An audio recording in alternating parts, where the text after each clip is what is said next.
Hi, good afternoon, dear students. Today we'll start with the new chapter, permutations and combinations. ये जो पूरा chapter है ये जो है काउंटिंग की जो सोफिस्टिकेटेड टेक्निक्स हैं उनसे रिलेटेड है. Counting is generally the first thing that you learn in the childhood. बचपन में सबसे पहली चीज जो आप सीखते हैं वो गिनना सीखते हैं कि एक उंगली में पांच मतलब एक हाथ में पांच उंगलियां होती हैं. और या फिर सपोज आप दुकान पे जाते हैं तो पांच सात चीजें खरीदनी हैं या छह चीजें खरीदनी हैं, 10 चीजें खरीदनी हैं. आपके कितने भाई बहन हैं, कितने फ्रेंड्स हैं. तो काउंटिंग जो होता है दिस इज द मतलब इवन इन एनिमल्स ऑल्सो, जानवरों को भी काउंटिंग आती है. हम हमारी लैंग्वेज में नहीं आती लेकिन they have this perception of counting. ठीक है. जैसे अगर आप किसी बंदर के सामने एक जगह चार केले रख दीजिए और एक तरफ पांच केले रख दीजिए तो वो पहले पांच केले उठाएगा. तो even the animals have this tendency of counting. ठीक, एक बेसिक इनबिल्ट होता है. हम लोग प्रोग्राम्ड है काउंटिंग के लिए सब लोग. अब बचपन में या अभी तक जो आप काउंटिंग करते हैं ये बहुत सिंपल काउंटिंग होती है, ऐसी चीज जो आप मैनुअली काउंट कर सकें या फिर लिख के काउंट कर सके. लेकिन बहुत सारी चीजें ऐसी होती हैं जो मैनुअली काउंट नहीं हो सकती. पर्टिकुलरली जैसे मान लीजिए अगर हम आपसे बोलें कि क्लास में 50 बच्चों में से पांच बच्चों का एक ग्रुप बनाना है तो कितने तरह से आप ग्रुप्स बना सकते हैं. और this is not something which you can count manually. या आप एक दुकान पे जाते हैं जहाँ पे 1000 किताबें हैं और आपको पांच किताबें चूज करनी है, कौन सी पांच ले सकते हैं. तो this is not an easy job. Counting इसमें आसान नहीं है. या सपोज अगर हम बोलें कि एक आपके पास 10 बाय 10 का बोर्ड है, उसमें कितने रेक्टेंगल्स होंगे. एक चेस बोर्ड में कितने रेक्टेंगल्स होते हैं. तो ये भी काउंटिंग है लेकिन ये काउंटिंग उतनी आसान नहीं है. तो होता क्या है कि बचपन में जो आपने काउंटिंग सीखी थी और अब जो हम काउंटिंग सीखने वाले हैं इस पर्टिकुलर चैप्टर में परम्यूटेशंस एंड कॉम्बिनेशंस में, now will learn some sophisticated techniques, some advance techniques कि आप ऐसी चीजें जो मैनुअली काउंट करना बहुत मुश्किल है, जिसमें बहुत ज्यादा समय लगेगा, उनको आप चुटकियों में कैसे कैलकुलेट कर सकते हैं. ठीक है. So this is the entire idea of the chapter, that we'll be learning some sophisticated methods of counting the number of ways or number of objects or number of persons or number of teams, etc. इसका बहुत heavy use है आगे जाके networking में, खासतौर से जो लोग कंप्यूटर साइंस वगैरह में इंटरेस्टेड हों. और मतलब क्योंकि कंप्यूटर साइंस में सबसे घटिया काम होता है लैंग्वेजेस सीखना. लैंग्वेजेस इज समथिंग लाइक जो सबसे घटिया काम है किसी भी सॉफ्टवेयर इंडस्ट्री में. और नॉर्मली ये काम छोटे लेवल पे इंजीनियर्स वगैरह करते हैं. जो बड़े लेवल के काम है दैट इज डेटा साइंस और एल्गोरिदम्स और आपका नेटवर्किंग. पर्टिकुलरली तो नेटवर्किंग में भी ये काउंटिंग बहुत ज्यादा यूज होती है इंजीनियरिंग पर्पस में, कंप्यूटर साइंस में पर्टिकुलरली. तो इसीलिए this chapter has gain importance in the recent years in competitions as well as in the olympiads and KVPY. तो चलिए शुरू करते हैं इस चैप्टर को. And before we start with this chapter, यहाँ पे हमको कुछ बेसिक रिक्वायरमेंट्स हैं, कुछ बेसिक चीजों की हमको जरूरत पड़ती है इस चैप्टर में काउंटिंग करने के लिए. तो उन चीजों को भी हम साथ में इंट्रोड्यूस करते हुए चलते हैं. सबसे पहली चीज जो आपको जरूरत पड़ेगी वो है फैक्टोरियल्स की. ऑल्दो फैक्टोरियल्स का एक बेसिक आइडिया हम दे चुके हैं पहले, फिर भी मैं लिख देता हूँ. This is denoted by n factorial, और कई बार इसको आप ऐसा भी लिखते हैं. And this denotes the sum of, denotes the product of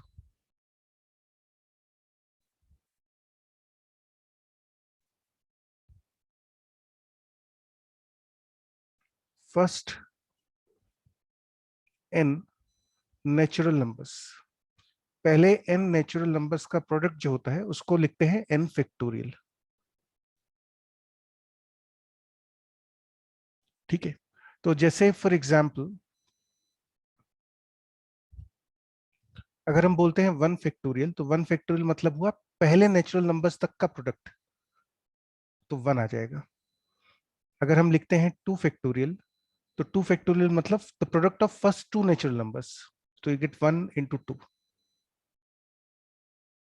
three factorial is one into two into three, पहले तीन नेचुरल नंबर्स का प्रोडक्ट. फोर फैक्टोरियल पहले चार नेचुरल नंबर्स का प्रोडक्ट.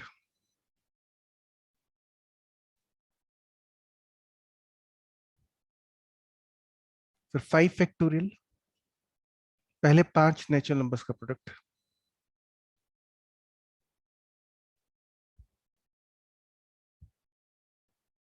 Which is 120. अब इनफैक्ट आप कुछ चीजें यहाँ पे इंटरेस्टिंग देख सकते हैं। 1 फैक्टोरियल अकेला ऐसा फैक्टोरियल होगा, 1 फैक्टोरियल अभी तक इस लिस्ट में अकेला ऐसा नंबर है जो ऑड नंबर है।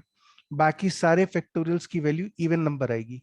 और वो लॉजिकल है कि इवन नंबर क्यों आनी चाहिए, क्योंकि सब में 2 का फैक्टर कम से कम मल्टीप्लाई हो रहा है। सभी 1 के आगे सभी फैक्टोरियल्स में 2 मल्टीप्लीकेशन में आएगा ही आएगा। और जब भी 2 मल्टीप्लीकेशन में आता है तो नंबर इवन बनता है।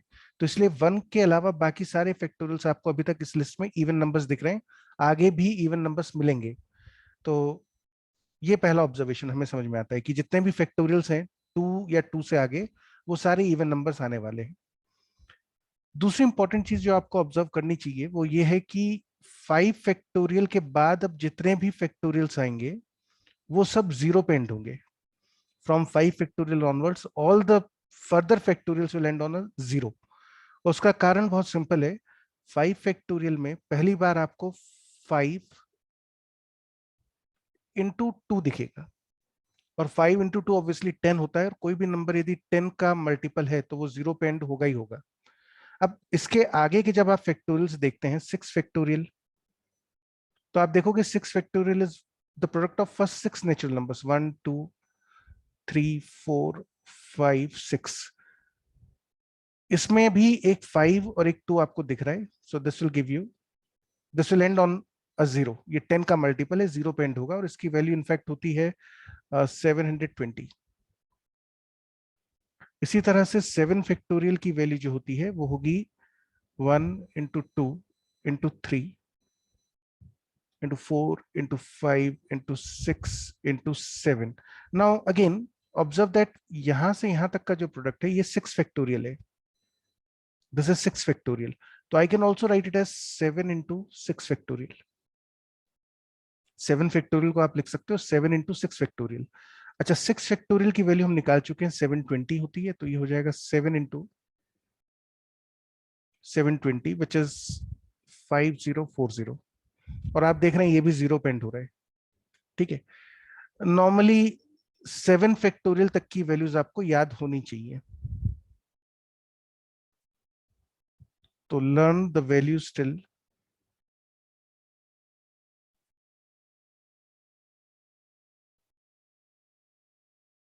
7 फैक्टोरियल। 7 फैक्टोरियल तक की वैल्यूज आपको याद होनी चाहिए।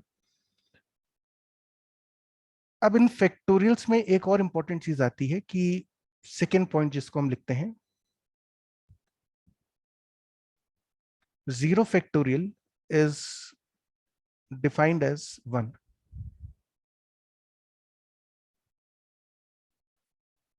ठीक है, 0 फैक्टोरियल की वैल्यू जो होती है वो 1 होती है। मतलब इसको let's write in the simple language कि 0 factorial is equal to 1।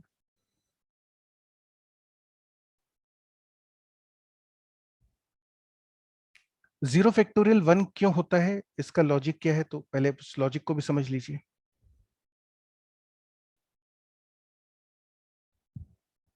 Logic बहुत सिंपल है। जब भी आप कुछ नंबर्स को मल्टीप्लाई करते हैं, जैसे मान लीजिए हम आपसे बोले व्हाट इज 3 into 5, तो आप बताएंगे 15। तो ये जो 3 into 5 आप करते हैं, ये 3 into 5, आप देखिए आपके पास जो बेस वैल्यू होती है वो 1 होती है हमेशा। मल्टीप्लीकेशन के समय पे हमारे पास शुरुआती वैल्यू 1 होती है। तो जो भी आप अब आगे मल्टीप्लाई करेंगे 3 into 5, वो इस 1 में मल्टीप्लाई होके आता है। तो योर फाइनल आंसर बिकम्स 15। जैसे मान लीजिए अगर हम आपसे बोले what is 4 into 8 into 5, 4 into 8 into 5। So now ये जो पूरा वैल्यू आएगी मल्टीप्लाई करके, ये वैल्यू आप 4 into 8 into 5 शुरुआत कहां से करोगे, ये हमारे पास बेस वैल्यू होती है मल्टीप्लीकेशन में हमेशा 1। ये सारी वैल्यूज आपको 4 8 और 5 को 1 में मल्टीप्लाई करते जाना है कंजिक्यूटिवली। ठीक है, तो लॉजिक ये होता है कि फॉर मल्टीप्लीकेशन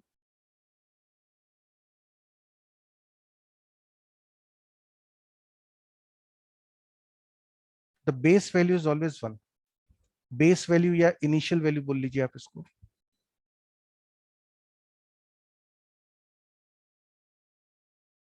ये हमेशा 1 होती है। आप जो भी मल्टीप्लीकेशन करते हैं वो शुरुआत में हमारे पास दिमाग में इनिशियली 1 होता है, और जो भी नंबर आता है वो इस 1 में मल्टीप्लाई होता जाता है आगे। In the same way addition के अगर लिए हम सोचें, फॉर एडिशन और इवन सब्ट्रैक्शन, द बेस या initial value is always zero. जैसे मान लीजिए हम आपसे बोलते हैं कि what is the value of 3 + 5, तो ये जो 3 और 5 आप ऐड कर रहे हैं, +3 और +5 कर रहे हैं, ये किस में कर रहे हो? ये हम कर रहे हैं जीरो में ऐड। ठीक है, ये जो वैल्यूज आप ऐड कर रहे हैं 3 और 5, ये किस में ऐड कर रहे हैं? जीरो में कर रहे हैं। तो दिस विल गिव यू 8। शुरुआत में आपके पास बेस वैल्यू वो जीरो, आपके पास शुरुआत में जीरो था। ठीक है, जैसे मान लीजिए अगर हम आपसे बोलें कि भाई हमें 2 सब्ट्रैक्ट करना है, what is the value of -2 -3, तो ये जो सब्ट्रैक्शन शुरू होगा माइनस, आप पहले 2 सब्ट्रैक्ट करेंगे फिर 3 सब्ट्रैक्ट करेंगे, किस में से करेंगे? आप शुरुआती वैल्यू लेंगे जीरो, तो ये वैल्यू आ जाएगी ओवरऑल -5। तो एडिशन सब्ट्रैक्शन के लिए बेस वैल्यू हमेशा आपकी जीरो होती है, जबकि मल्टीप्लीकेशन के लिए बेस वैल्यू हमेशा 1 होती है। अब लॉजिकली सोच के देखिए, जब हम लिखते हैं n फैक्टोरियल तो हम आपसे कहते हैं कि भाई पहले n नेचुरल नंबर्स को मल्टीप्लाई करके बताइए। किस में मल्टीप्लाई होंगे? 1 में मल्टीप्लाई होंगे, क्योंकि बेस वैल्यू तो 1 होती है। तो पहले n नेचुरल नंबर्स का मल्टीप्लीकेशन शुरुआत किससे होगी? 1 से होगी। क्योंकि 1 से शुरुआत हम ज्यादा लिखते नहीं, उसको मैथमेटिकली डिनोट नहीं करते। आप कभी भी 3 to 5 में ऐसा 1 देखेंगे नहीं शुरुआत में, लेकिन ये लॉजिकली प्रोसेस डिफाइंड ही 1 से होता है कि आपको 1 से मल्टीप्लीकेशन करना स्टार्ट करना है। पहले 1 में 3 का करना है, फिर 3 में 5 का करना है। ठीक है, तो जब हम बोलते हैं पहले n नेचुरल नंबर्स का मल्टीप्लीकेशन, तो ये नेचुरल नंबर्स का मल्टीप्लीकेशन शुरू कहां से होगा? 1 से शुरू होगा। और 1 में पहला नेचुरल नंबर मल्टीप्लाई करा तो आपको 1 मिल गया। 1 में पहले 2 नेचुरल नंबर मल्टीप्लाई करे तो 1 × 1 × 2 आ गया। 1 में पहले 3 नेचुरल नंबर्स मल्टीप्लाई करे तो 1 × 1 × 2 × 3 आ गया। अगर हम बोलते हैं जीरो फैक्टोरियल, तो इसका मतलब हुआ कि हम आपसे कह रहे हैं कि 1 में, इन 1 आप कोई भी नेचुरल नंबर मल्टीप्लाई मत करिए। जीरो फैक्टोरियल मतलब do not multiply any natural number. किसमें? In the base value. Base value में कोई भी नेचुरल नंबर मल्टीप्लाई मत करिए। तो जब आप बेस वैल्यू में कोई भी नेचुरल नंबर मल्टीप्लाई नहीं करेंगे, तो ऑफ कोर्स आपका आंसर किसके बराबर आएगा? 1 के बराबर ही आ जाएगा। तो इसीलिए हम बोलते हैं zero factorial is 1। Now that also means कि थर्ड पॉइंट जो आपका है वो है n फैक्टोरियल, या ऐसा लिख लो इसको, is defined for n belonging to whole numbers. आप किसी भी नंबर का फैक्टोरियल जो है वो होल नंबर्स के लिए ही डिफाइंड होता है। हालांकि बाद में जाके आप पढ़ेंगे इंजीनियरिंग में अंदर कि factorials are also defined for fractional values. Fractional values के भी फैक्टोरियल्स होते हैं, लेकिन वो सब कंसेप्ट अभी हम नहीं सीख सकते। वो एडवांस कंसेप्ट सीखने के लिए पहले आपको ये बेसिक कंसेप्ट आने चाहिए। तो फिलहाल जेई के हिसाब से अगर हम देखें या केवीपी ओलंपियाड्स में देखें, तो एन फैक्टोरियल जो होता है it is defined only for whole numbers. Zero factorial 1 होता है। क्यों? क्योंकि जीरो फैक्टोरियल मतलब है आपको कोई नेचुरल नंबर मल्टीप्लाई नहीं करना है। किसमें नहीं मल्टीप्लाई करना है? जो आपकी बेस वैल्यू थी, यानी 1। तो जब 1 में कोई नेचुरल नंबर मल्टीप्लाई नहीं करोगे तो 1 ही आ जाएगा। बाकी सभी के लिए फिर it is the product of first and natural numbers. 7 factorial तक की वैल्यूज याद रखिएगा। ये ध्यान रखिएगा 5 फैक्टोरियल ऑनवर्ड जितने भी फैक्टोरियल आएंगे वो सब जीरो पे एंड होंगे। जीरो फैक्टोरियल और 1 फैक्टोरियल को छोड़ के सारे फैक्टोरियल्स इवन नंबर्स होते हैं। अच्छा, फोर्थ पॉइंट जिसकी आपको बार बार जरूरत पड़ने वाली है क्वेश्चन में, वो है कि n factorial is not a perfect square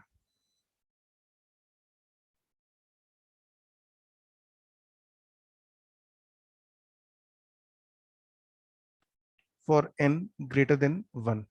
1 के आगे बच्चों n फैक्टोरियल कभी भी परफेक्ट स्क्वायर नहीं हो सकता। इस रिजल्ट को ध्यान रखिएगा, इंपॉर्टेंट है। इसका प्रूफ अभी आप नहीं समझ पाएंगे। इसके प्रूफ में use something called Bertrand's postulate. Number theory का, एडवांस नंबर थ्योरी का पार्ट है, तो वो आपके मतलब का नहीं है, ना ही इतना समय। वो कंसेप्ट सीखने के लिए आपको फिर नंबर थ्योरी सीखनी पड़ेगी, जो अपने आप में करीब 12-15 लेक्चर्स का प्रोसेस हो जाता है। तो अभी सिर्फ ये ध्यान रख लीजिए कि n फैक्टोरियल जो होता है ये कभी भी परफेक्ट स्क्वायर नहीं हो सकता। ठीक है। अच्छा, फिर एक और चीज हम यूज करेंगे क्वेश्चन से, वो है एनसीआर। एनसीआर ये बार बार एक टर्म यूज होती है, इसको कई बार आप ऐसा भी लिख लेते हैं एनसीआर। मैं जनरली ये वाली नोटेशन यूज करता हूं। कई बार इसको आप ऐसा भी लिखते हैं CN, R। सबसे पहली चीज, ये नोटेशन क्या रिप्रेजेंट करती है, एनसीआर का मतलब क्या है, ये क्या लिखा हुआ है हमने, लिखते कैसे हैं ये तो समझ में आ गया, लिखा क्या हुआ है, what does it mean? It gives you the number of ways of selecting r objects from n distinct objects.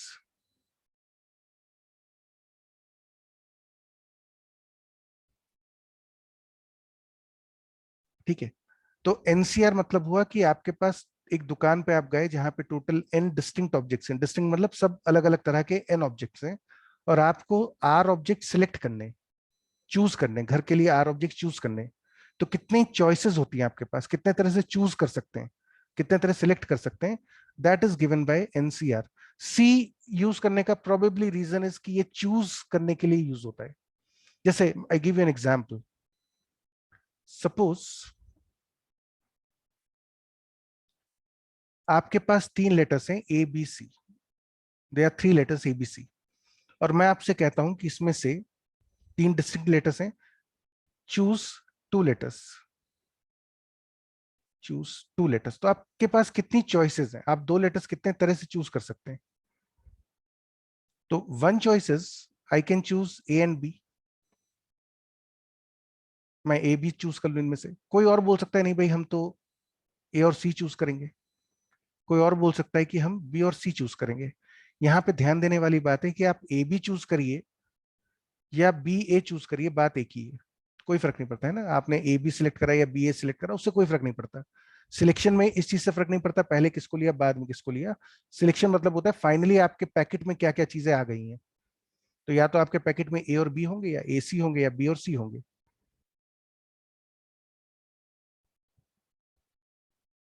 तो therefore there are three ways of selection. मतलब तीन लेटर में से दो लेटर चूज करने के तरीके कितने हो गए आपके पास total?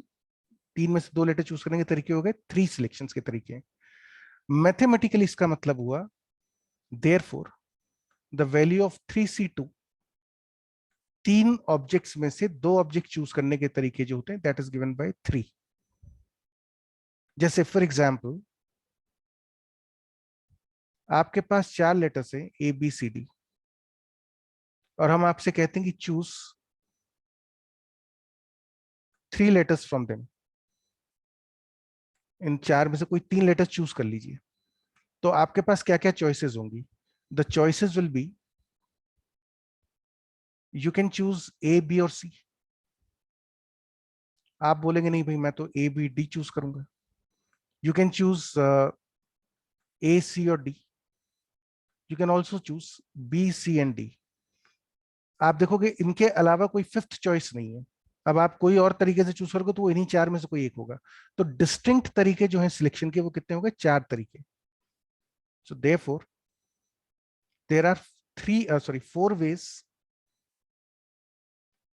Veg of selection, and mathematically this is represented by four C three. चार ऑब्जेक्ट्स में से तीन ऑब्जेक्ट्स आपने चूज करे and this is equal to three. So that means the number of ways of selecting three objects from four distinct objects is three, sorry is four, is four.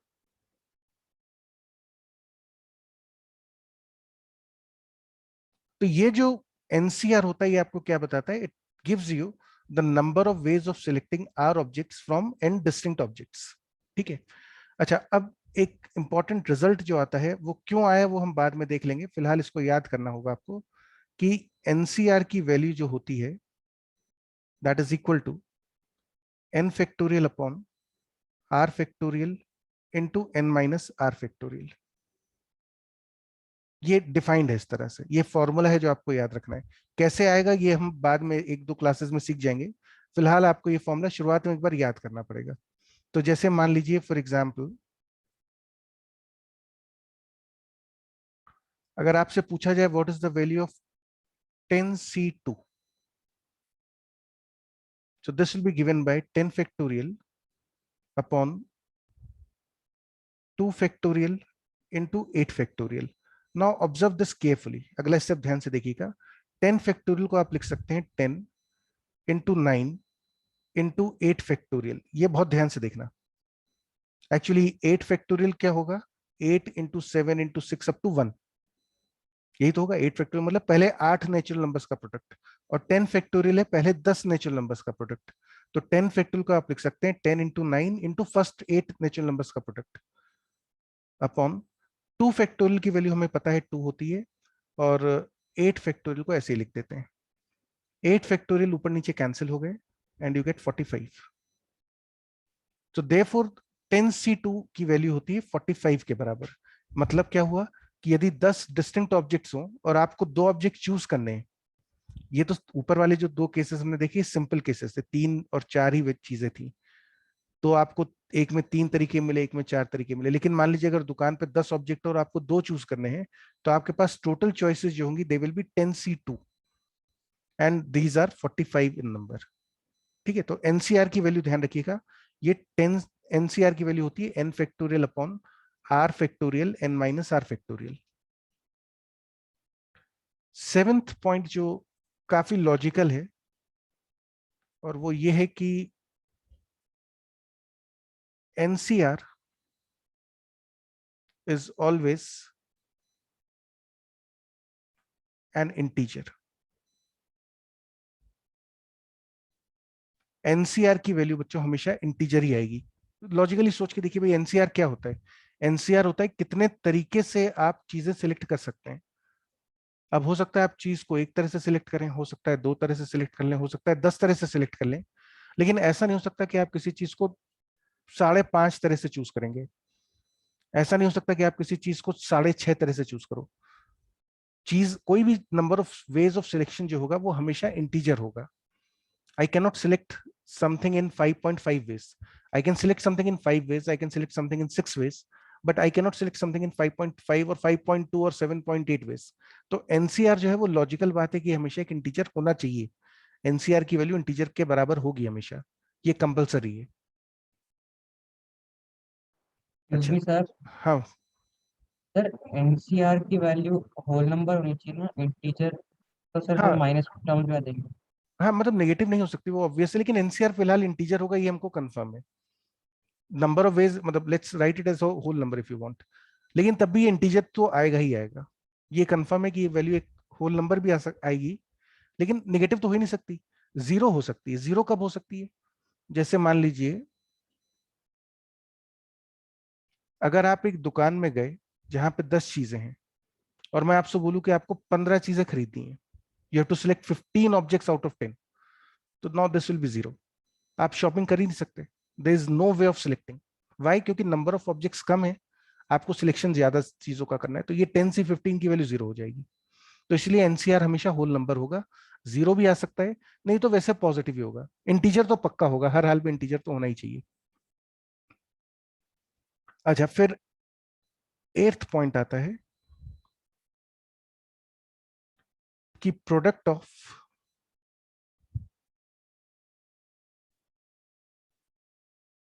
First, मतलब first 10 तो नहीं लिखना चाहिए, product of r consecutive integers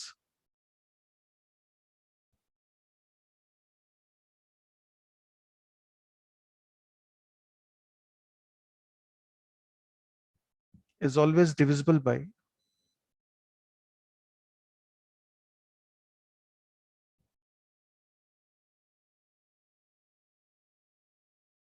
r factorial. ये बच्चों important point है, r consecutive integers का product हमेशा आर फैक्टोरियल से डिविजिबल होगा। ध्यान रखिएगा, जब मैं बोलता हूं आर कंसेक्यूटिव इंटीजर्स, तो उसका ये मतलब नहीं है कि 1 से शुरू करना है। आप कहीं से भी शुरू करिए, लेकिन जब भी आर कंसेक्यूटिव इंटीजर्स को मल्टीप्लाई करेंगे तो आपका आंसर हमेशा आर फैक्टोरियल से डिविजिबल होगा। जैसे फॉर एग्जाम्पल मान लीजिए हम 5 कंसेक्यूटिव इंटीजर्स मल्टीप्लाई करते हैं, कहीं से भी ले लीजिए जहां से आपकी मर्जी हो।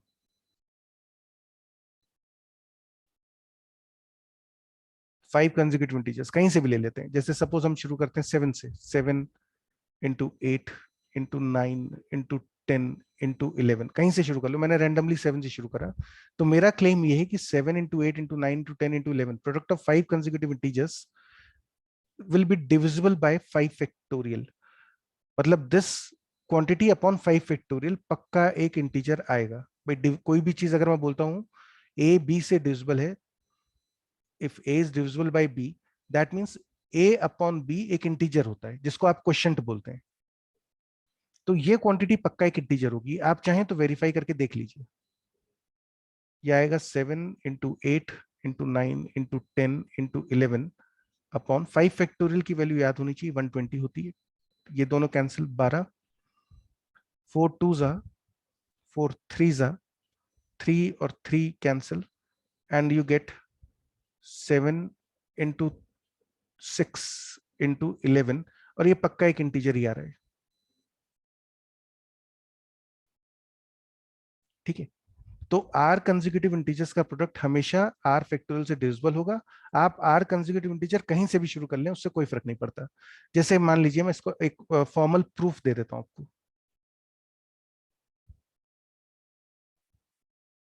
प्रूफ, सपोज हम आर कंसेक्यूटिव इंटीजर्स लेते हैं के प्लस 1 से शुरू होते हुए, के प्लस 1 पहला इंटीजर, फिर के प्लस 2, के plus 3 and so on up to k plus r. ये आर कंसेक्यूटिव इंटीजर्स हो गए के प्लस 1 से लेके के प्लस आर तक के। मुझे प्रूव करना है कि इनका प्रोडक्ट आर फैक्टोरियल से डिविजिबल होगा। मतलब मुझे प्रूव करना है कि this upon r factorial should belong to some integer. This is what you have to proof. ये चीज प्रूव करनी है आपने। ठीक है, तो अब देखिए what you can do is, मैं इसको दोनों तरफ ऊपर नीचे, मतलब दोनों तरफ ऊपर नीचे दोनों तरफ हम इसको के फैक्टोरियल से मल्टीप्लाई कर लेते हैं।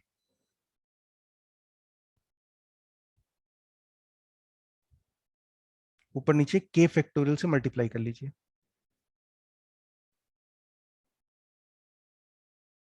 ठीक है, and observe carefully that the numerator becomes के प्लस आर फैक्टोरियल। ये ध्यान से देखना, न्यूमरेटर की वैल्यू जो होगी वो के प्लस आर फैक्टोरियल हो जाएगी। क्यों? क्योंकि के फैक्टोरियल मतलब हो गया 1 इंटू 2 इंटू 3 अप टू के, और फिर आगे के प्लस 1 के प्लस 2 के प्लस आर तक कंटिन्यूस प्रोडक्ट है।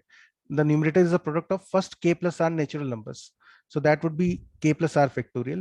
And if you look at this quantity, this is nothing but k plus r c r, या फिर k plus r c k, कैसे भी लिख लो। ये जो वैल्यू होगी ये k plus r factorial upon r factorial k factorial. ये एनसीआर वाले फॉर्मूले से देखो आप, तो ये k plus r C r के बराबर है या k प्लस आर सी के बराबर है। और हमें पता है कि ये k plus r C r, n C r जो होता है ये हमेशा इंटीजर होता है। तो this is definitely an integer and that completes a proof.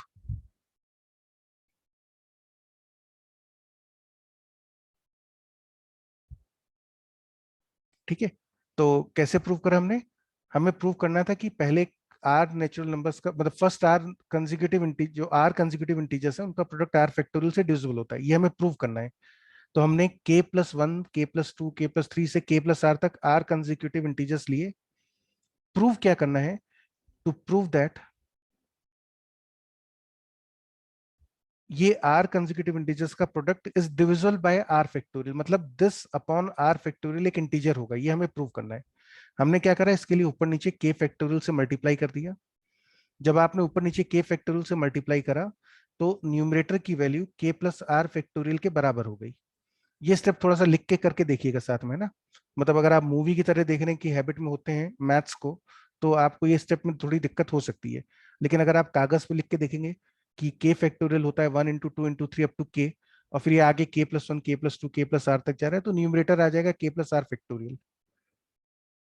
और k plus r factorial upon r factorial k factorial की वैल्यू होती है एनसीआर वाले फॉर्मूले के हिसाब से। आप देखो यहाँ पे एन की जगह के प्लस आर रख लीजिए, और एन की जगह के प्लस आर रखोगे तो कितना आ जाएगा, ऊपर के प्लस आर फैक्टोरियल और यहाँ पे के फैक्टोरियल, यही चीज आ जाएगी। तो आप इसको के प्लस आर अब सी आर लिख सकते हैं। ये एनसीआर की फॉर्म आ गई, इसको ऐसा लिखो, दोनों बराबर है, दोनों की वैल्यू यही आती है।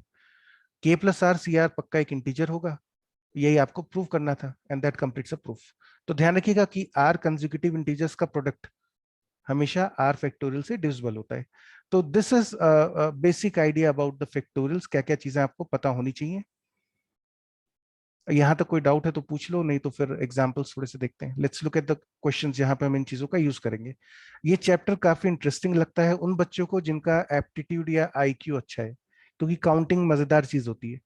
जिन बच्चों का दिमाग से जो कमजोर है, मेहनत ही नहीं करना चाहते हैं, तो उन उन बच्चों के लिए this chapter may be a nightmare. आप अगर दोस्तों से पूछेंगे या सीनियर से पूछेंगे अपने कि मैथ्स में सबसे टफ चैप्टर्स बताइए, तो 90% बच्चों की लिस्ट में ये परम्यूटेशन कॉम्बिनेशन आता है। कारण क्या है कि इसमें वो लोग रटने की कोशिश करते हैं। ये अलग तरह का चैप्टर है, इसमें कोई फॉर्मूला नहीं है, टेक्निक्स है, नोटेशन है और टेक्निक्स है, तो वो क्लियर होनी चाहिए। समझ में आ गया है तो ठीक है, कोई डाउट है तो पूछ लीजिए। I am waiting for a minute. कोई चीज इसमें, कोई प्रॉपर्टी, कोई चीज में डाउट हो तो उसको पूछ लीजिए।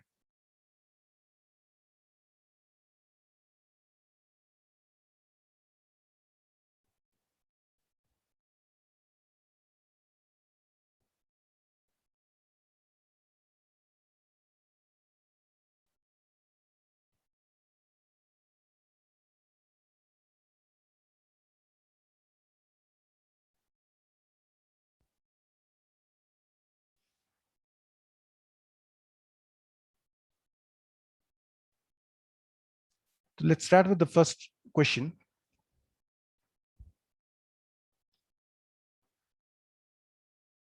The question is to find the values of n for which n factorial plus n plus 1 factorial plus n plus 2 factorial is a perfect square. n की कौन सी वैल्यूज के लिए ये क्वांटिटी एक परफेक्ट स्क्वायर के बराबर होगी। ध्यान रखिएगा, तीनों इंडिविजुअली परफेक्ट स्क्वायर नहीं हो सकते। ऐसा n की, जैसे अगर आप देखेंगे तो ये n को 1 रखने पे पहला नंबर परफेक्ट स्क्वायर आ जाएगा, लेकिन ये दोनों परफेक्ट स्क्वायर्स नहीं है। लेकिन हो सकता है इनका सम परफेक्ट स्क्वायर आ जाए। जैसे फॉर एग्जाम्पल अगर आप देखें तो 5 is not a perfect square, 3 is not a perfect square, 8 is not a perfect square, लेकिन इन तीनों का सम जब आप करते हैं तो 16 आता है, जो कि एक परफेक्ट स्क्वायर के बराबर है। तो ऐसा कोई जरूरी नहीं कि अगर तीनों परफेक्ट स्क्वायर नहीं है तो उनका सम भी परफेक्ट स्क्वायर नहीं हो सकता। हो सकता है इनका सम परफेक्ट स्क्वायर आ जाए, हो सकता है ना भी आए। हमें बताना है इनकी कौन सी वैल्यू पर इस सम की वैल्यू परफेक्ट स्क्वायर के बराबर होगी। तो let's start the question. We write this as n factorial plus, second term को ध्यान से देखना, मैं इसको लिख सकता हूं n plus 1 into n factorial. n plus 1 factorial को आप लिख सकते हो n plus 1 into n factorial, ये ध्यान से देखिएगा step. Plus n plus 2 factorial को आप लिख सकते हैं n plus 2 n plus 1 into n factorial. इस पूरे में से n फैक्टोरियल कॉमन ले लो, आपके पास बचेगा 1 plus n plus 1 plus n plus 2 n plus 1, which is n factorial into, इसको पूरे को मल्टीप्लाई करोगे तो आ जाएगा n स्क्वायर प्लस 3n, नहीं सॉरी प्लस 4n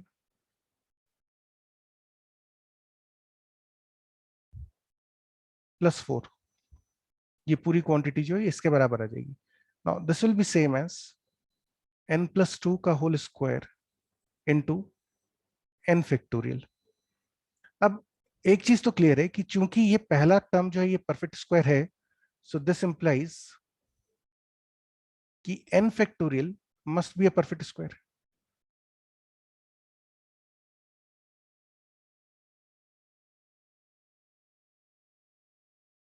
क्योंकि n प्लस 2 फैक्टोरियल, ये एक्सप्रेशन तो ऑलरेडी परफेक्ट स्क्वायर के बराबर ही है। अगर ये पूरी चीज परफेक्ट स्क्वायर चाहिए तो n फैक्टोरियल भी परफेक्ट स्क्वायर होना चाहिए।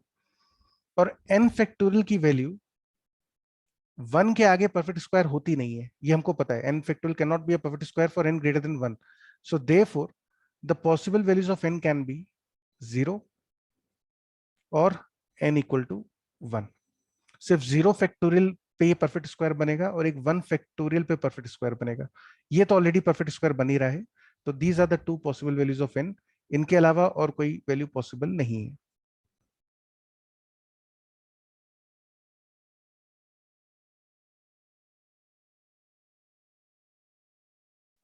अगला क्वेश्चन देखते हैं। Find all integers n for which 1 factorial plus 2 factorial plus 3 factorial up to n factorial is a perfect square. n की कौन सी वैल्यूज रखने पर ये पूरी quantity 1 factorial plus 2 factorial up to n factorial तक एक परफेक्ट स्क्वायर बनेगी। ठीक है, तो देखो 1 factorial plus 2 factorial plus 3 factorial plus 4 factorial plus 5 factorial से लेकर अगर हम n फैक्टोरियल तक की वैल्यूज देखें तो उसमें आप एक चीज ऑब्जर्व करेंगे, ये जो 1 फैक्टोरियल से लेके 4 फैक्टोरियल तक का सम आएगा, दिस विल बी 1, 2 फैक्टोरियल की वैल्यू 2, 3 फैक्टोरियल की वैल्यू 6, 4 फैक्टोरियल की वैल्यू 24, ये सम आ जाएगा 33। 1 फैक्टोरियल से लेके 4 फैक्टोरियल तक का सम आता है 33। इसके आगे के जो नंबर्स होंगे, 5 फैक्टोरियल से आगे तक के जो नंबर्स होंगे, ये पक्का जीरो पे एंड होगा। All the numbers, 5 factorial zero पे एंड होता है, 6 फैक्टोरियल भी जीरो पे एंड होता है, लास्ट डिजिट जीरो होती है। मैंने आपको बताया था ये 5 और 2 का फैक्टर मिलने की वजह से ये सारे नंबर जीरो पे एंड हो रहे होंगे। तो ये कंफर्म है कि ये जो आगे की जो नंबर्स आएंगे, all these numbers will and on zero, and on zero. ठीक है, सो देयरफॉर अब लॉजिकली सोच के देखिए कि 1 factorial plus 2 factorial and so on up to n factorial will end on 3, will end on 3 if n is greater than or equal to 4.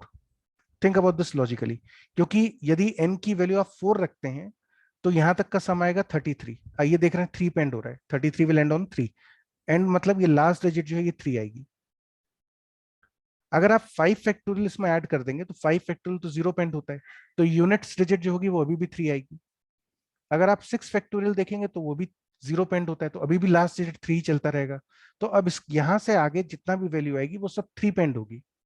और हमें एक इंपॉर्टेंट चीज याद रखनी चाहिए कि no square can end on 2, 3, 7 and 8। 2, 3, 7 और 8 पे कोई भी परफेक्ट स्क्वायर एंड नहीं हो सकता। थोड़ा सोच के देखिए इस चीज को। आप कोई भी परफेक्ट स्क्वायर उठा लो, जैसे मान लीजिए अगर कोई नंबर 23 है, 23 का जो स्क्वायर होगा, मुझे नहीं पता ये वैल्यू कितनी भी हो, लेकिन ये कंफर्म है कि इसकी लास्ट प्लेस पे 9 आएगा। 2, 3, 7 और 8 पे कोई भी परफेक्ट स्क्वायर एंड नहीं हो सकता। अगर मान लीजिए नंबर आपका है 11 स्क्वायर, तो ये पक्का जो भी नंबर आए ये 1 पे एंड हो रहा होगा। It will not and on 2, 3, 7 और 8। अगर आप मान लीजिए कुछ 22 स्क्वायर देखते हैं, तो 22 स्क्वायर की वैल्यू पक्का 4 पे एंड होगी। 2, 3, 7, 8 नहीं आ सकता इसमें आखिरी में। अगर कोई नंबर मान लीजिए आप देखते हैं 44 स्क्वायर, जो भी इसकी वैल्यू आती हो, ये पक्का 6 पे एंड होगा। अगर आप 35 स्क्वायर देखते हैं तो 35 स्क्वायर पक्का इट विल एंड ऑन 5। ठीक है, there is no perfect square which can end on 2, 3, 7 और 8। इसका मतलब हुआ चूंकि ये नंबर 4 के आगे 3 पे एंड होगा, सो therefore this means that 1 factorial plus 2 factorial up to n factorial cannot be a perfect square, cannot be perfect square for n greater than or equal to 4। क्यों नहीं होगा? क्योंकि 4 या 4 के आगे ये पूरा एक्सप्रेशन 3 पर एंड होगा, और कोई भी परफेक्ट स्क्वायर 3 पर एंड नहीं हो सकता। तो this expression can not be a perfect square for n greater than और इक्वल टू 4। इसका मतलब अगर ये परफेक्ट स्क्वायर बनेगा तो n की वैल्यू 4 से छोटी होनी चाहिए, और 4 से छोटी तो तीन ही वैल्यूज है, तो हम उन तीनों वैल्यूज को अलग अलग चेक कर लेते हैं। तो केस 1, n इक्वल टू 1 डाल दीजिए। यदि हम n की वैल्यू 1 ले लें, 4 से बड़ी तो हो नहीं सकती, therefore n should be less than 4। अगर n 4 से छोटा है तो तीन वैल्यूज आएंगी, 1, 2 या 3, तीनों पे अलग अलग चेक कर लेते हैं। n इक्वल टू 1 अगर आप रखेंगे तो ये सीरीज 1 फैक्टोरियल से शुरू होते होते 1 फैक्टोरियल पे खत्म होगी।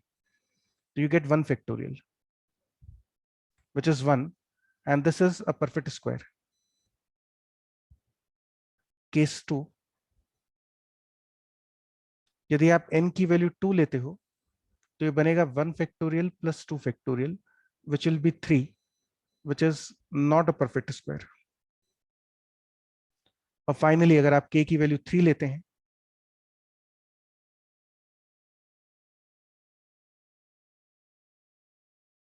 तो ये बनेगा 1 factorial plus 2 factorial plus 3 factorial, which is 9, and 9 is a perfect square again. So therefore ये जो एक्सप्रेशन है ये परफेक्ट स्क्वायर कब बन सकता है? सिर्फ n इक्वल टू 1 पे और n इक्वल टू 3 पे. Therefore n is equal to 1 or 3. That is the answer. ठीक है, तो दो इंपॉर्टेंट कंसेप्ट थे. एक तो हमने वो कंसेप्ट का यूज करा है कि n factorial will always and on a zero यदि यूनिट्स 5 फैक्टोरियल के आप आगे जाते हैं. 5 फैक्टोरियल से आगे हर फैक्टोरियल जो होता है वो जीरो पे ही एंड होता है. उसकी वजह से जो यूनिट्स प्लेस थी वो हमेशा जीरो ही आने वाली है इसके आगे. दूसरी चीज हमने इंपॉर्टेंट देखी कि कोई भी परफेक्ट स्क्वायर जो होता है वो 2 3 7 8 पे खत्म नहीं हो सकता. आप चाहें तो थोड़ा सा बना के देख लीजिएगा. मैंने 5 तक तो बना ही दिया है. आप और सोच के देख लीजिएगा कि जैसे मान लीजिए नंबर 56 हो तो 56 स्क्वायर किस पे एंड होगा? It will and on 6. अगर आप कुछ 47 स्क्वायर देखेंगे तो ये जो भी नंबर आता होगा दिस विल एंड ऑन 9. अगर आप 38 स्क्वायर देखते हैं जो भी इसकी वैल्यू आएगी ये कंफर्म है दिस विल एंड ऑन 4. अगर आप 39 स्क्वायर देखते हो तो this will always and on 1. कोई नंबर अगर जीरो पे एंड हो रहा है जैसे मान लीजिए 10 स्क्वायर तो ये पक्का जीरो पे एंड होगा. तो आप देखो लास्ट प्लेस पे कभी भी 2 नहीं आ रहा, 3 नहीं आ रहा, 7 नहीं आ रहा, 8 नहीं आ रहा. ये चीज याद भी रखिएगा, इंपॉर्टेंट है. Question number 3.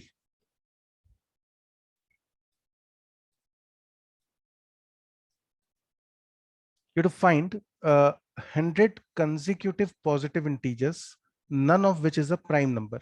आपको ऐसे 100 consecutive positive integers लिखने हैं जिनमें एक भी प्राइम नंबर ना है, कोई भी नंबर प्राइम ना हो उसमें लिस्ट में.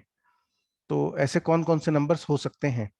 100 नंबर्स होने चाहिए और कंजिक्यूटिव होने चाहिए और पॉजिटिव इंटीजर्स होने चाहिए. और उस लिस्ट में 100 नंबर की लिस्ट में एक भी नंबर प्राइम नंबर ना आता हो ऐसा आपको सोचना है. बहुत सारे ऐसे 100 नंबर्स के सेट आप बना सकते हैं. मैं आपको एक सेट बना के दिखा रहा हूं उनमें से. Look at this carefully. Look at the number 101 factorial plus 2. इस नंबर को ध्यान से देखिए. इस नंबर को आप ऐसा लिख सकते हैं 1 into 2 into 3 up to 101 plus 2. और इस पूरे में से आप 2 कॉमन भी ले सकते हैं. यहाँ पे देखिए मल्टीप्लिकेशन में 2 आ रहा है तो आप इस पूरे में से 2 कॉमन भी ले सकते हो. तो you'll get 2 into some integer. और 2 into कोई भी इंटीजर, ये इंटीजर 1 से तो बड़ा ही होगा, this integer is greater than 1. तो 2 into एनी इंटीजर फॉर्म में अगर कोई नंबर लिखा है तो इसका मतलब ये नंबर एक कॉम्पोजिट नंबर होगा. प्राइम नंबर को आप दो इंटीजर्स के प्रोडक्ट में नहीं लिख सकते. और अगर लिख रहे हैं तो एक इंटीजर प्राइम होना, वो एक इंटीजर की वैल्यू 1 या -1 होगी तभी लिख सकते हैं. जैसे मान लीजिए अगर कोई प्राइम नंबर है 7 तो आप इसको यदि दो इंटीजर्स के प्रोडक्ट में लिखेंगे तो एक इंटीजर का 1 होना जरूरी है. अगर आपने किसी नंबर को दो इंटीजर्स के प्रोडक्ट में लिखा है और दोनों में से कोई भी 1 नहीं है तो पक्का है कि वो नंबर कॉम्पोजिट नंबर होगा. It can not be A prime number. तो 101 factorial plus 2 is divisible by 2 and therefore it has to be a composite number. Now look at this number 101 factorial plus 3. इसको आप लिख सकते हैं 1 into 2 into 3 up to 101 plus 3. अब इस पूरे में से आप 3 कॉमन निकाल सकते हैं. यहाँ भी 3 आ रहा है, यहाँ भी 3 है तो 3 कॉमन ले लीजिए. अगर 3 कॉमन लेंगे तो वापस से आपको मिलेगा 3 into some integer. And clearly this is also a composite number. क्योंकि ये इंटीजर जो है ये 1 नहीं है, ये वैल्यू डेफिनेटली 1 तो नहीं आएगी, 1 से कुछ बड़ी आएगी. तो 3 into any integer greater than 1 मतलब ये composite number है. In the same way you can think about 101 factorial plus 4 and think about it yourself that this will be 4 into some integer. and that this will be also a composite number. और अगर हम इसी process को चलाते जाएं till 101 factorial plus 101, इस number को ध्यान से देखिए, ये आएगा 1 into 2 into 3 up to 101 plus 101, और इस पूरे में से आप 101 कॉमन निकाल सकते हैं and you get 101 into some integer which is also a composite number. And also what you can see is that these numbers, all these numbers are consecutive also. Consecutive integers क्या होते हैं, जिनमें 1 का difference होता है. तो आप देखो 101 फैक्टोरियल प्लस 2 में 1 ऐड करोगे तो अगला नंबर आ जाएगा, इसमें 1 ऐड करोगे तो अगला नंबर आ गया, इसमें 1 ऐड करा तो अगला नंबर. तो ये सारे नंबर जो है कॉम्पोजिट भी हैं, मतलब सॉरी कंसेक्यूटिव भी हैं. All these numbers are consecutive and they are also composite numbers. तो ये आपके पास टोटल 100 कंसेक्यूटिव नंबर्स आ गए, जिस लिस्ट में कोई भी नंबर प्राइम नंबर नहीं है. जरूरी नहीं आप 101 फैक्टोरियल से ही शुरू करें, आप और सेट भी बना सकते हो, मैं और बना के दिखा सकता हूं आपको. आप कहीं से भी शुरू कर लीजिए, आप मानिए 102 factorial plus 2, 102 factorial plus 3 up to 102 factorial plus 101. ये सारे नंबर्स भी कॉम्पोजिट है. तो ऐसा नहीं है कि ये जो 100 कंसेक्यूटिव नंबर्स का आप कलेक्शन बना रहे हैं वो यूनिक कलेक्शन होगा. ऐसे इनफाइनाइटली मेनी कलेक्शन है, this is one of the collections. ये ऐसे 100 कंसेक्यूटिव इंटीजर्स का एक कलेक्शन है जिनमें कोई भी नंबर प्राइम नंबर नहीं है, और ये अकेला कलेक्शन नहीं है, ऐसे बहुत सारे कलेक्शन आप बना सकते हैं. ये एक और कलेक्शन है 100 कंसेक्यूटिव नंबर्स का जिनमें सारे के सारे नंबर्स कंसेक्यूटिव वो कंपोजिट नंबर्स है. ठीक है, चलिए let's move to the fourth question. अच्छा, फोर्थ क्वेश्चन से पहले मैं एक वापस एक पॉइंट लिख रहा हूं, वो भी याद रख लीजिएगा.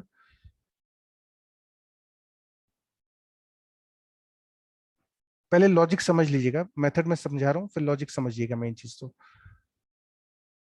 To find the highest power of a prime number p,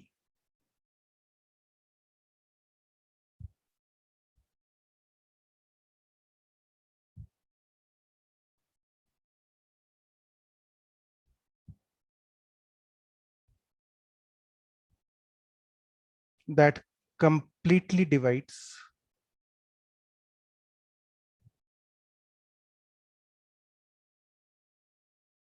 n factorial. How to find the highest power of a prime number p. ध्यान रखना ये मेथड सिर्फ प्राइम नंबर p के लिए एप्लीकेबल है, कि n फैक्टोरियल में कोई भी प्राइम नंबर p की हाईएस्ट पावर क्या हो सकती है जो उसको पूरा डिवाइड करे. पहले देखते हैं इसका मतलब क्या है. जैसे मान लीजिए हम लिखते हैं 10 फैक्टोरियल. नाउ 10 फैक्टोरियल की वैल्यू होती है 1 इंटू 2 इंटू 3 4 इसके बराबर. ठीक है, अब मैं इसका प्राइम फैक्टराइजेशन लिख रहा हूं. प्राइम फैक्टराइजेशन मतलब प्राइम नंबर्स की पावर्स के टर्म्स में हम इस नंबर को लिख रहे हैं. आपको पता होना चाहिए कि किसी भी इंटीजर का हम प्राइम फैक्टराइजेशन लिख सकते हैं, और वो प्राइम फैक्टराइजेशन यूनिक होता है. यूनिक मतलब एक ही तरह से हो सकता है वो प्राइम फैक्टराइजेशन. ऐसा नहीं हो सकता कि मैंने अलग तरह से प्राइम फैक्टराइजेशन करा आपका आंसर अलग आ जाए. प्राइम फैक्टराइजेशन एक ही तरह से हो सकता है, यूनिक तरीके से. तो जैसे आप देखो उसमें 2 की पावर यदि देखें तो ये 2 की पावर 1 तो इसमें से आ जाएगी. 4 में से आपको 2 की पावर 2 मिलेगी, 4 इज 2 स्क्वायर. फिर 6 मतलब 2 की पावर 1, 8 मतलब 2 की पावर 3, 10 मतलब 2 की पावर 1.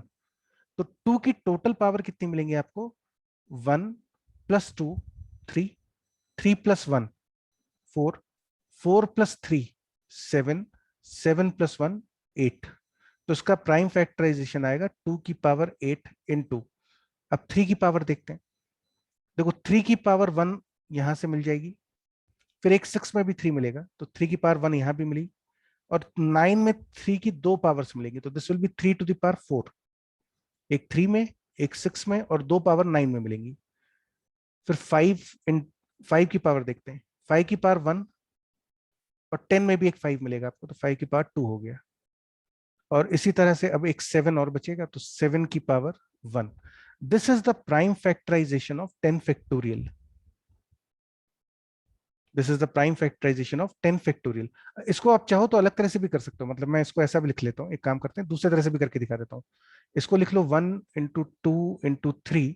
4 को आप लिख सकते हो 2 स्क्वायर। 5 तो ऐसे ही छोड़ दो। 6 का प्राइम फैक्टराइजेशन 2 × 3 7। 8 मतलब 2 क्यूब। 9 मतलब 3 स्क्वायर। 10 मतलब 2 × 5। ठीक है, और जब आप इसको सिंप्लीफाई करेंगे तो सेम बेस पे पावर्स ऐड होती हैं। तो यदि आप 2 को बेस देखें तो 2 के बेस में यहाँ पे ये है, ये 2 का बेस है, ये 2 का बेस है, ये 2 का बेस है, और एक ये है।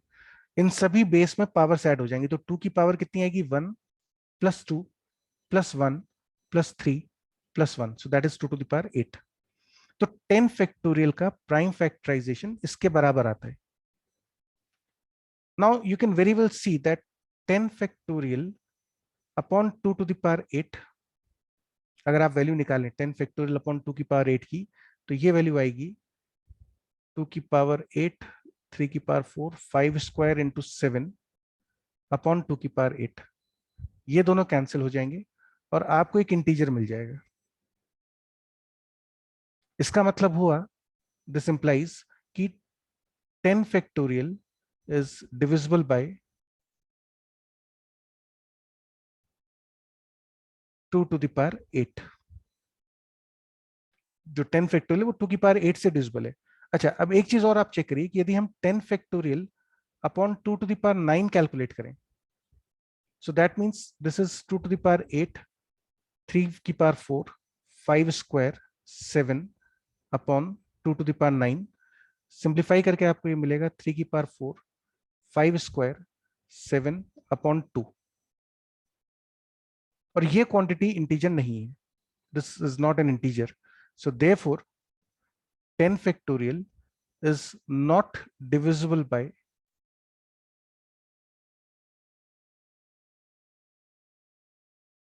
2⁹। So this implies, ये जो स्टेटमेंट है कि 2⁸ से डिविजिबल है और 2⁹ से डिविजिबल नहीं है, इसका मतलब हुआ कि highest power of 2 that divides highest power of 2 that divides 10 factorial is 8। 2 की सबसे बड़ी पावर कौन सी कर सकते हैं कि ये 10 फैक्टोरियल को डिवाइड कर दे, तो आप 2 की मैक्सिमम पावर 8 ले जा सकते हो, क्योंकि 2⁹ से फिर ये डिविजिबल नहीं है। Highest power of 2 can be 8 and which is nothing but this power here. इसी तरह से अगर हम इस क्वेश्चन में बोले कि what is the highest power of 3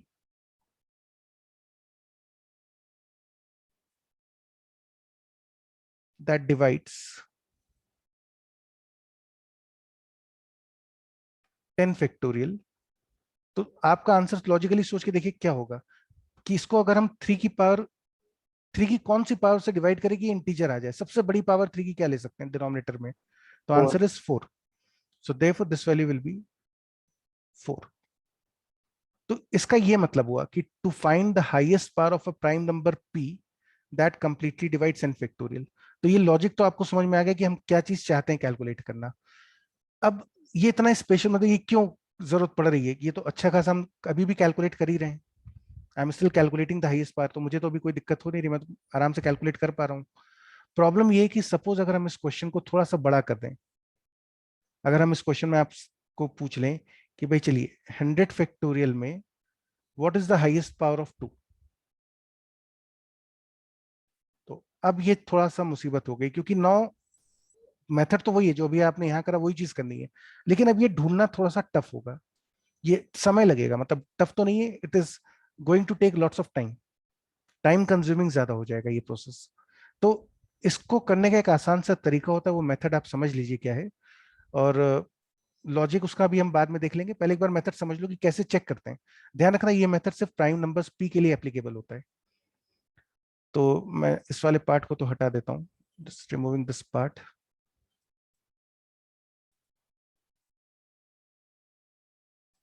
तो ये मेथड कैसे काम करता है इसको देखिएगा। तो मेथड इज, आपको यदि n फैक्टोरियल में किसी प्राइम नंबर p की पावर चाहिए तो फैक्टोरियल को भूल जाओ, divide n with p। Factorial नहीं, n को p से डिवाइड करिए। Let question be Q1। Question देखिएगा, रिमाइंडर नहीं देखना, सिर्फ क्वेश्चन लिखिएगा Q1। नाउ डिवाइड Q1, ये जो क्वेश्चन आया इसको p से डिवाइड करिए। अब let the new question be Q2। अब जो क्वेश्चन आया उसको फिर p से डिवाइड करिए। Let the new question be Q3। और ये प्रोसेस तब तक चलाते रहिए टिल QI, कोई particular question QI is smaller than p। जब तक आपको इस p से छोटी कोई क्वेश्चन नहीं मिलता है यहाँ पे, तब तक आप इस प्रोसेस को चलाते रहिए। p से छोटा मिलने पे क्या होगा, जैसे मान लीजिए सपोज यदि हम p की वैल्यू 7 ले लें और आपको क्वेश्चन मिल जाए किसी स्टेज पे QI की वैल्यू आ गई 5 के बराबर, तो जब आप 5 को 7 से डिवाइड करेंगे, 5 जो है वो 7 से छोटा है, जब आप 5 को 7 से डिवाइड करेंगे तो इसके बाद जो नेक्स्ट क्वेश्चन आएगा QI+1, उसकी वैल्यू 0 आ जाएगी, है ना। 5 को जब आप 7, आप हर बार क्वेश्चन को सक्सेसिवली p से डिवाइड करते जा रहे हैं। यदि आपका क्वेश्चन p से छोटा हो गया तो फिर आपको नया क्वेश्चन 0 मिलेगा और उसके आगे हमेशा 0 आता रहेगा। तो आप तब तक करते रहिए जब तक कि आपको 0 नहीं मिलता, मतलब जब तक p से छोटा क्वेश्चन नहीं आ जाता तब तक n से शुरू करते करते हर क्वेश्चन को p से डिवाइड करते रहिए। जब आपको ये QI पे, जब QI की वैल्यू p से छोटी आ जाए वहां पे रुक जाइए। अब आपका जो आंसर होगा, therefore highest power of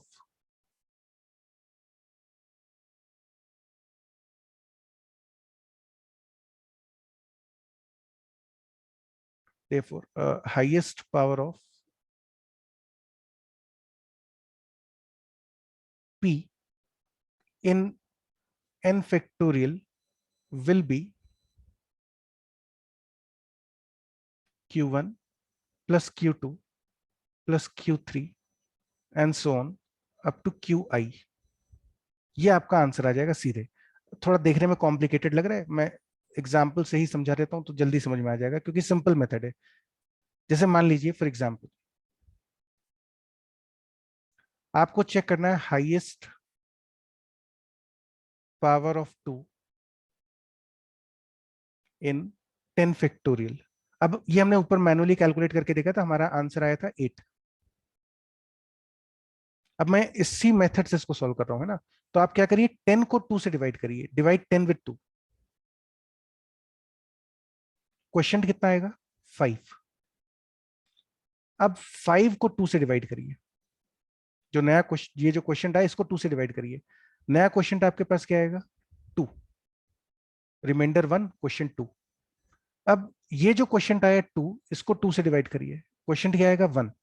अब ये जो क्वेश्चन आया 1, ये आपका 2 से छोटा हो गया है, question is smaller then the prime number p। यहां पे रुक जाइए। आप इसके आगे अगर करना चाहें तो कर लीजिए, वो 0 ही आएगा। 1 को 2 से डिवाइड करोगे तो क्वेश्चन विल बी 0, तो इसके आगे अब 0 ही आता रहेगा। तो आप चाहें तो 0 तक ले जाएं, चाहे तो यहाँ रुक जाइए। आपका आंसर होगा 5, ये वाली वैल्यू, +2 +1 विच इज 8। ये मेथड है एक्चुअली, है ना। और ये मेथड जो है ये सिर्फ प्राइम नंबर्स के लिए ही वैलिड होता है। अब ये मेथड में लॉजिक क्या है वो मैं बाद में बताऊंगा, लेकिन पहले मेथड समझ में आना चाहिए आपको। तो चलिए let's take example number 4। Find the largest positive integer k for which the following are integers. k की सबसे बड़ी वैल्यू जिसके लिए ये सारी क्वांटिटीज इंटीजर्स हो। क्वेश्चन को अगर आप ध्यान से देखेंगे तो इसका मतलब ये कि highest power of k which divides 33 factorial, highest power of 5 that divides 50 factorial, highest power of 10 that divides 100 factorial and so on। ठीक है, चलिए शुरू करते हैं। First part, 2 is a prime number. ठीक है, तो आपका आंसर क्या होगा, आप पहले 33 को 2 से डिवाइड करें। क्वेश्चन आएगा 16, फिर 16 को 2 से डिवाइड करें, क्वेश्चन आएगा 8, फिर 8 को 2 से डिवाइड करो, क्वेश्चन आएगा 4, फिर 4 को 2 से डिवाइड करो, क्वेश्चन आएगा 2, फिर 2 को 2 से डिवाइड करो, क्वेश्चन आएगा 1। और ये क्वेश्चन आपका प्राइम नंबर से छोटा हो गया तो यहां पे रुक जाइए, तो आपका आंसर हो जाएगा k is equal to highest power of 2 will be 16 plus 8 24, 28, 30, 31। इसका मतलब हुआ कि 33 फैक्टोरियल जो है that is divisible by 2 to the power 31, but it is not divisible by 2 to the power 32। ठीक है, चलिए एक और देखते हैं, second part. Again 5 is a prime number, तो देखो 50 फैक्टोरियल मतलब हुआ, फैक्टोरियल भूल जाओ, 50 upon 5, question is 10, 10 upon 5, question is 2। अब ये 2 जो है ये छोटा हो गया प्राइम नंबर से, तो यहां पे रुक जाइए, आपका आंसर हो जाएगा k is equal to 10 plus 2, 12। मतलब 50 factorial is divisible by 5 to the power 12, it is not divisible by 5 to the power 13, but it is divisible by 5 to the power 12। अच्छा, लॉजिकल बात है, 5 की पावर 12 से divisible है तो 5 की power 11 से भी होगा, 5 की पावर 10 से भी डिविजिबल होगा, 5 की पावर 9 से भी डिविजिबल होगा, एंड सो ऑन। 12 से छोटी पावर से तो डिविजिबल होगा ही होगा, 12 से भी डिविजिबल होगा, 5 की पावर 12 से भी डिविजिबल है, लेकिन 13, 5 की पावर 13 से डिविजिबल नहीं है। थर्ड पार्ट पे चलते हैं। थर्ड पार्ट में आपको पूछा है 100 फैक्टोरियल में 10 की पावर k कितनी आएगी। Now the problem is 10 is not a prime number, 10 जो है वो प्राइम नंबर नहीं है, और इनफैक्ट 10 जो है वो खुद दो प्राइम नंबर से मिलकर बना है, 2 एंड 5। ये जो मेथड हमने बताया है ये सिर्फ प्राइम नंबर्स के लिए एप्लीकेबल है, मैंने यहाँ पे लिख भी दिया था कि this method is applicable only for the prime number p। 10 prime number नहीं है तो उस पर ये मेथड नहीं चलेगा। तो अब कैसे करोगे, तो 10 को प्राइम फैक्टर्स में लिख लो, 2 इंटू 5 हो गया। Now will check the highest power of 5। पहले 5 के हाईएस्ट पावर चेक करते हैं किसमें, 100 फैक्टोरियल में। मैंने इसको दो प्राइम नंबर से ब्रेक करा, 2 में और 5 में। अब मैं पहले 5 की हाईएस्ट पावर चेक करता हूँ, फिर 2 की भी चेक करूंगा, दोनों की हाईएस्ट पावर चेक करेंगे। तो देखो ये आएगा 100 अपॉन 5, 20, फिर 20 अपॉन 5 मतलब 4। सो देयरफॉर ये 5 की पावर जो आएगी highest power that will be 24, 20 plus 4 24। So 5 की पावर 24 से ये डिविजिबल है, 100 factorial is divisible by 5 to the power 24। अच्छा, फिर इसी तरह से यदि हम 2 के लिए चेक करें, हाईएस्ट पावर ऑफ 2, तो ये आएगा 50, फिर 50 अपॉन 2 आपको देगा 25, 25 अपॉन 2 12, 12 अपॉन 2 6, 6 अपॉन 2 3, और 3 अपॉन 2 1। तो यदि आप इसमें 2 की हाईएस्ट पावर निकालेंगे तो 2 की पावर आएगी 50 प्लस 25 75, 87, 93 प्लस 4 97। तो इसका मतलब बच्चों ये हुआ कि 100 फैक्टोरियल जो होगा इसका जो प्राइम फैक्टराइजेशन होगा उसमें आएगा 2 की पावर 97, फिर 3 की कुछ पावर आएगी मुझे नहीं पता, लेट्स से x मान लेते हैं, और फिर एक 5 की पावर आएगी 24, फिर ऐसे 7 की पावर भी आई होगी मुझे नहीं पता, y मान लो। इस तरह से इसका प्राइम फैक्टराइजेशन आया होगा। अब मुझे ये सोच के बताओ, एक 10 बनाने के लिए, एक 10 बनाने के लिए आपको एक 2 और एक 5 चाहिए। एक 10 बनाने के लिए आपको एक 2 चाहिए और एक 5 चाहिए। 5 कितने हैं आपके पास, 5 है 24, 5 कितने हैं आपके पास 24, और 2 कितने हैं, डेफिनेटली 24 से ज्यादा है, 97 है। 5 जो है वो 24 है और 2 97 क्वांटिटी है आपके पास, और 5 की 24 क्वांटिटीज हैं। और एक 10 बनाने के लिए एक 5 और एक 2 की जरूरत पड़ती है। तो लॉजिकल बात है कि आप कितने 10 बना सकते हैं। ये ऐसा है कि आपके पास एक समोसा बनाने के लिए, सपोज एक समोसा बनाने के लिए आपको एक कटोरी मैदा चाहिए और एक आलू चाहिए। एक समोसा बनाने के लिए सपोज एक कटोरी आलू और एक आलू और एक कटोरी मैदा चाहिए। आपके पास 10 कटोरी तो मैदा है और 5 आलू है, तो आप कितने समोसे बना सकते हैं उससे? मैक्सिमम 5 बना सकते हैं, क्योंकि फिर आलू खत्म हो गए। तो इसी तरह से यहाँ पे ये जो 5 है ये कम मात्रा में है। और ये हमेशा ध्यान रखना कि जो छोटा प्राइम नंबर होगा, 2 की जो पावर है वो सबसे ज्यादा होगी। सबसे छोटा प्राइम नंबर जो उसकी पावर सबसे ज्यादा होगी 97। 3 की पावर जो होगी वो 97 से कुछ कम होगी, लेकिन 24 से ज्यादा होगी। ये जो 3 की पावर आप निकालेंगे ना, ये 24 से ज्यादा होगी, 97 से कम होगी। जितना बड़ा प्राइम नंबर होगा उसकी पावर उतनी ही कम होती जाती है। 7 की पावर 24 से छोटी आई होगी, आप चाहें तो कैलकुलेट करके देख सकते हैं, वो 24 से कम आएगी। तो जितना छोटा प्राइम नंबर होगा उसकी पावर उतनी ज्यादा होगी। यहाँ पे दो प्राइम नंबर थे 2 और 5, तो मुझे लॉजिकली भी पता है कि 5 की पावर कम आई होगी, 2 की पावर ज्यादा होगी। तो आपको समोसे बनाने हैं और आपके पास आलू कितने हैं? 24। मैदा कितना है? 97 कटोरी। तो टोटल कितने समोसे बना सकते हो? 24 बना सकते हो। So therefore highest power of 10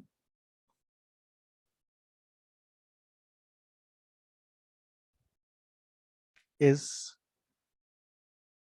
24. That is 100 factorial is divisible by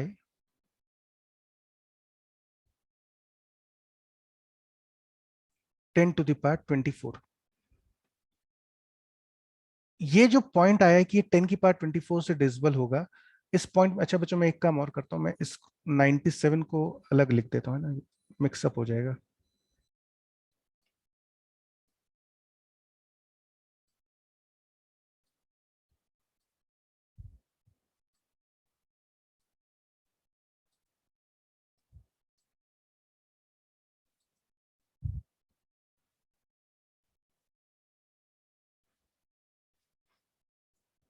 तो 10 100 फैक्टोरियल जो वो 10 की पावर 24 से डिविजिबल है।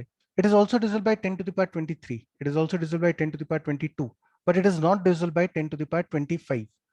अच्छा, अब कोई भी नंबर यदि 100 से डिविजिबल होता है, लॉजिकली सोचिएगा, इस क्वेश्चन से मतलब नहीं है, कोई भी नंबर यदि 100 से डिविजिबल है तो उसके आखिरी में दो जीरोस आए होंगे, कम से कम दो जीरोस तो होंगे ही होंगे आखिरी में, अगर वो 100 से डिविजिबल है तो। यदि 1000 से डिविजिबल है तो उसके आखिरी में 3 जीरोस होंगे। इनको बोलते हैं ट्रेलिंग जीरोस, ट्रेलिंग जीरोस बोलते हैं इसको।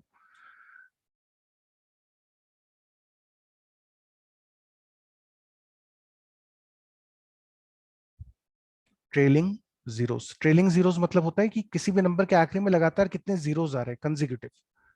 तो कोई नंबर यदि 1000 से डिविजिबल है तो उसके आखिरी में कम से कम 3 जीरोस तो पक्का आए होंगे। कोई नंबर अगर 10 की पावर 5 से डिविजिबल है तो उसके आखिरी में कम से कम 5 जीरोस तो होंगे ही होंगे। अब अगर कोई नंबर 10 की पावर 24 से डिविजिबल है लेकिन 10 की पावर 25 से नहीं है, तो फिर 100 factorial has exactly 24 trailing zeros.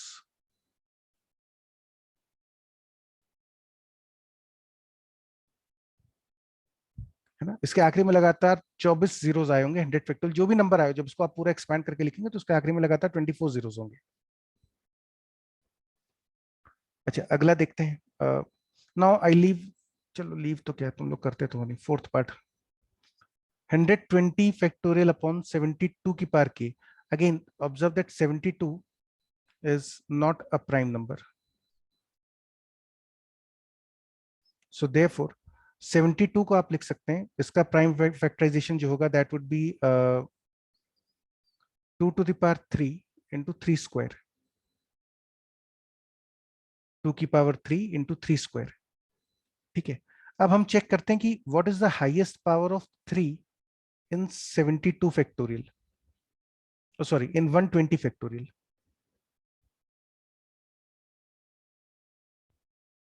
120 factorial में 3 की हाईएस्ट पावर ढूंढते हैं। 40। अच्छा, अब मैं ओरली कर रहा हूँ। 40 को 3 से डिवाइड करोगे तो क्वेश्चन आएगा 13। 13 को 3 से डिवाइड करोगे तो क्वेश्चन आएगा 4।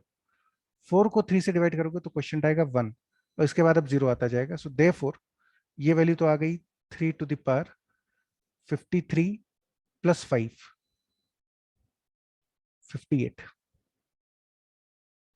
ठीक है। अच्छा, अब ऐसे ही हम देखते हैं कि 120 में 2 की हाईएस्ट पावर क्या आएगी? 60। फिर 60 को 2 से डिवाइड करो 30, 15, 15 को 2 से डिवाइड करो 7, 7 को 2 से डिवाइड करो क्वोशिएंट 3, 1। सो देयरफॉर 2 की पावर आएगा 90, 105, 112, 115, 116। अब ध्यान से देखिएगा, एक 72 बनाने के लिए आपको 3 2 चाहिए और 2 3 चाहिए, 3 पेयर्स में चाहिए। तो 3 की पावर 58 से कितने पेयर्स निकाल सकते हैं? 29 पेयर्स, 29 पेयर्स अवेलेबल है इसमें। अच्छा, 2 के लिए आपको ट्रिपलेट्स चाहिए, इसमें से कितने ट्रिपलेट्स निकाल सकते हो? 116 है 2 आपके पास, तो कितने ट्रिपलेट्स निकल सकते हैं? 116 को 3 से डिवाइड करके देख लीजिए, तो ये आ जाएगा 3 3 9, 26, 38। तो आप 38 ट्रिपलेट्स निकाल सकते हो। उसके बाद भी 2 2 एक्स्ट्रा बचेंगे ऊपर, लेकिन वो ट्रिपलेट नहीं कंप्लीट होगा। आपके पास 2 2 एक्स्ट्रा बचे होंगे, 38 ट्रिपलेट्स के बाद 2 2 एक्स्ट्रा बचे होंगे, लेकिन वो ट्रिपलेट बनाने में काम नहीं आ सकते। तो 38 तो ट्रिपलेट्स हैं 2 के, और 29 पेयर्स हैं 3 के। आपको 72 बनाने के लिए 2 का एक ट्रिपलेट और 3 का एक पेयर चाहिए। ट्रिपलेट ज्यादा है, पेयर्स कम है, तो therefore highest power of 72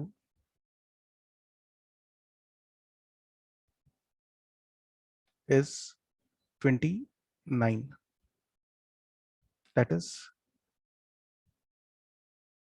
120 upon 72 to the power 29 is divisible by, मतलब sorry, is an integer.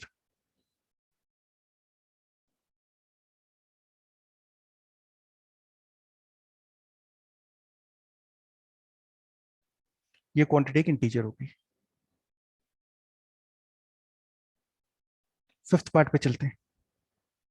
Fifth part है 1001 इंटू 1002 अप टू 2021 अपॉन 11 की पावर के। 1001 इंटू 1002 अप टू 2021 अपॉन 11 की पावर के। ठीक है, तो चलो इसको ऐसा करते हैं, 1001 इंटू 1002 अप टू 2021 अपॉन 11 की पावर के, ये दिया हुआ है आपको। मैं चाहता हूं ये क्वांटिटी इंटीजर बने। अच्छा, तो इसके लिए अब एक काम ये करते हैं कि हम ऊपर नीचे 1000 फैक्टोरियल से मल्टीप्लाई कर लेते हैं। 1000 फैक्टोरियल से ऊपर मल्टीप्लाई कर लो,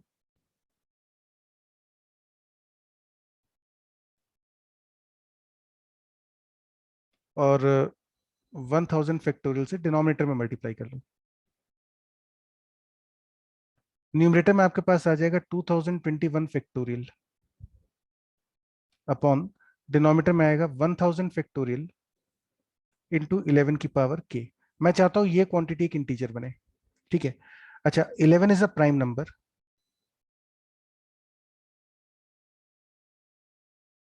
तो हम चेक करते हैं कि भाई 2021 का प्राइम फैक्टराइजेशन करने पर 11 की पावर क्या आएगी।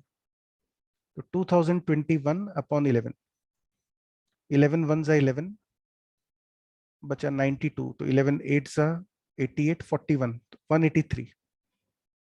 इसको फिर 11 से डिवाइड करिए, 11 वन जा 11 और 73 तो 16, फिर 11 से डिवाइड करो 1।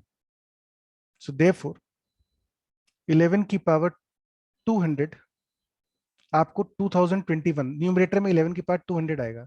2021 फैक्टोरियल का जब प्राइम फैक्टराइजेशन करोगे तो आपको न्यूमरेटर में 11 की पावर 200 मिलेगा। ठीक है। अच्छा, डिनोमिनेटर में भी तो एक फैक्टोरियल है 1000 फैक्टोरियल, तो 1000 फैक्टोरियल अगर हम इसमें चेक करें 11 की हाईएस्ट पावर, तो ये आएगा 1000 अपॉन 11। इसमें हम देख रहे हैं 11 की हाईएस्ट पावर क्या आती है 1000 फैक्टोरियल में, दैट वुड बी 11 9 जा 99, फिर 11 8 जा 88। सो देयरफॉर 11 की पावर 98 आती है 1000 फैक्टोरियल में। इस पूरी चीज का मतलब क्या हुआ? इसका मतलब ये हुआ कि ये जो एक्सप्रेशन था आपका 2021 फैक्टोरियल अपॉन 1000 फैक्टोरियल इंटू 11 की पावर के, हम चाहते थे कि इंटीजर बने। मुझे ये पता चला कि न्यूमरेटर की जो वैल्यू होगी, न्यूमरेटर की जो वैल्यू आएगी वो वैल्यू होगी 11 की पावर 200 इंटू कुछ इंटीजर i1 अपॉन डिनोमिनेटर में आया होगा 1000 फैक्टोरियल। 1000 फैक्टोरियल मतलब हुआ 11 की पावर 98 इंटू सम इंटीजर, और एक आपके पास आया 11 की पावर के। तो इफेक्टिवली आपके पास बच गया 11 की पावर में, न्यूमरेटर में बचा 102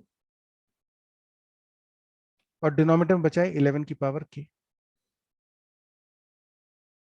अब आप चाहते हैं कि ये क्वांटिटी इंटीजर बने, तो what is the highest power, highest value of K? Therefore k should be equal to 102।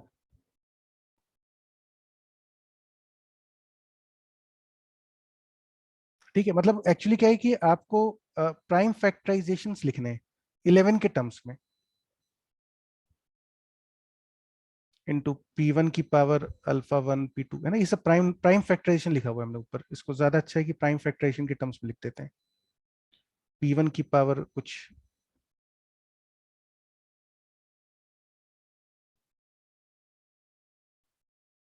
Beta 1, p2 की पावर बीटा 2 एंड सो।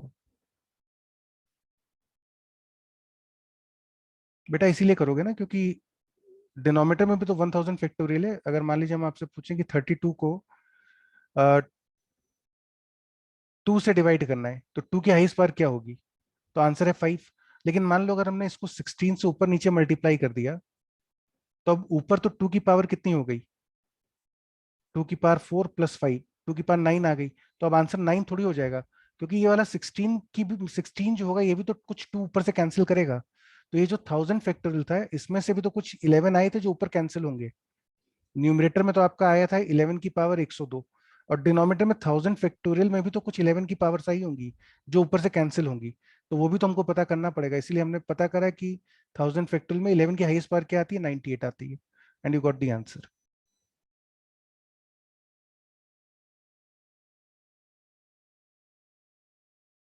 चलिए एक और क्वेश्चन देखते हैं।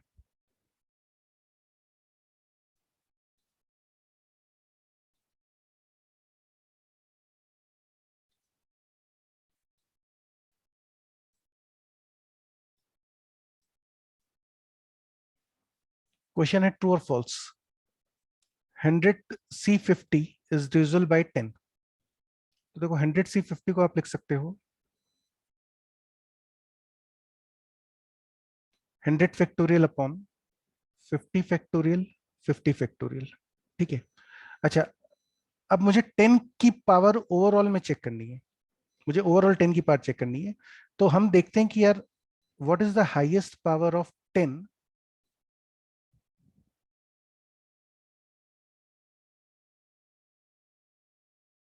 अच्छा एक चीज और ध्यान रखना, 10 प्राइम नंबर नहीं है, तो highest power of 10 will be equal to the highest power of 5।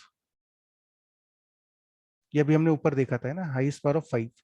क्योंकि 10 बनाने के लिए आपको 2 इंटू 5 चाहिए होगा, और चूंकि 2 छोटा प्राइम नंबर है तो इसकी पावर ज्यादा होगी, ये ज्यादा होगा, और 5 की पावर कम आई होंगी। तो ये जो 5 है ये लिमिटिंग रिएजेंट का काम करेगा, ये कम है आपके पास। तो जितने 5 होंगे उतने ही 10 बन पाएंगे। तो हाईएस्ट पावर ऑफ 10 मतलब हुआ हाईएस्ट पावर ऑफ 5। अब हम चेक करते हैं कि what is the highest power of 5 in 100 factorial. तो 100 अपॉन 5 चेक करिए, गिव्स यू 20। 20 को 5 से डिवाइड करो 4, सो देयरफॉर 5 की पावर 24 आता है 100 फैक्टोरियल में। प्राइम फैक्टराइजेशन करेंगे तो 5 की पावर 24 आएगा।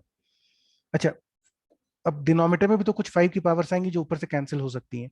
तो चेक करते हैं 50 फैक्टोरियल में, और 50 फैक्टोरियल में 5 की हाईएस्ट पावर क्या आती है। दिस गिव्स यू 10, और फिर 10 को 5 से डिवाइड करोगे तो 2। तो आपको डिनोमिनेटर में 50 फैक्टोरियल में 5 की पावर 12 मिलेगी। इसका मतलब हुआ therefore 100 factorial upon 50 factorial 50 factorial को आप लिख सकते हो 5 की पावर 24 ऊपर, इस वाले 50 फैक्टोरियल में आया होगा 5 की पावर 12, और फिर इधर भी आया होगा 5 की पावर 12। 250 फैक्टोरियल है तो 2 बार 5 की पावर 12। इसका मतलब आप देखेंगे कि ये 5 की सारी टर्म्स तो कैंसिल ही हो गए। 5 की सारी पावर्स कैंसिल हो जाएगी, मतलब न्यूमरेटर में 5 जो थे वो 24 बार थे, लेकिन डिनोमिनेटर में भी उतने ही 5 मिल गए आपको। तो सारे 5 तो कैंसिल हो गए, मतलब ओवरऑल डिवीजन करने के बाद इस एक्सप्रेशन में 5 की कोई पावर नहीं बची। So therefore 100C50 is not containing any power of 5.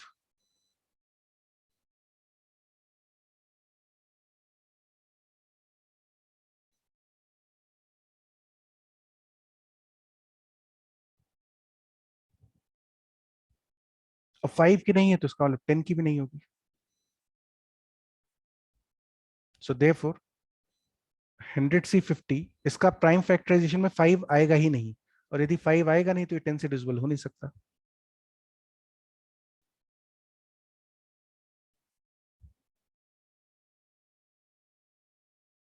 ध्यान रखना 100C50 इंटीजर तो होगा ही, लेकिन 5 से डिविजिबल नहीं होगा।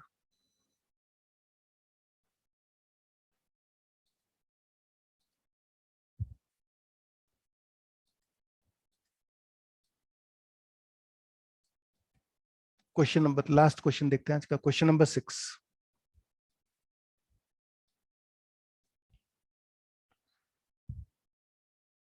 Find the number of trailing zeros in 1 factorial into 2 factorial into 3 factorial up to 45 factorial।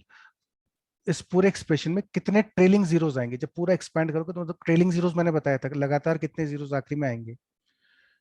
तो देखो 45 फैक्टोरियल को आप ऐसा लिख लो 1 into 2, sorry,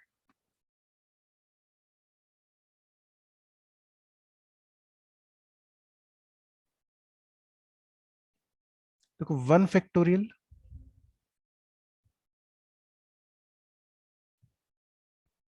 into 2 factorial into 3 factorial into 4 factorial.